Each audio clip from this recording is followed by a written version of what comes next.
స్వామి తాతగారు రాసిన రామకథాష్టకాన్ని చెప్తున్నాను. ఇందులో ఫలశ్రుతితో కూడిన రామకథను 8 శార్దూల విక్రీడితాలలా చెప్తున్నారు.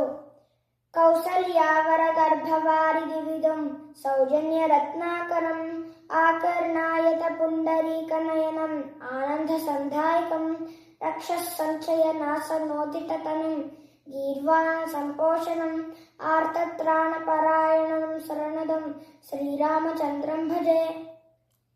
విశ్వామిత్రమునీంద్రలబ్ధ గురు విద్యామంత్ర విభ్రాజితం తూణీరద్వైచాపభాసురముజం నీలాభ్ర శోభాకృతిం గాధేయాధ్వర విఘ్నరాక్షసహరం సంభోర్ధనుర్భంజకం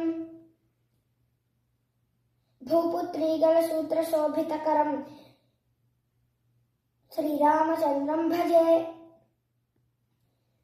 కైకేయీ వచనాత్ వివర్జితపురం సౌమిత్రి సీతాన్వితం సూతానీతరథాధిరోహణగతిం గంగా నదీతారణం సౌందర్యాన్విత చిత్రకూట నిలయం సౌమిత్రినా సేవితం కైకేయ్యాత్మజ దత్తరాజ్య విభవం శ్రీరామచంద్రం భజే. ఘోరారణ్య నివాస నిర్మిత గృహం జ్యాశబ్ద భిన్నాంబరం శ్రీమత్కుంభజ ముఖ్య మౌని నికరైః సంప్రాప్త దివ్యాంబకం లోకద్రోహికరాది దుష్టహననం ధాత్రీ సుతాన్వేషిణం మౌనీంద్రామల సూక్తి పాత్రమనిశం శ్రీరామచంద్రం భజే.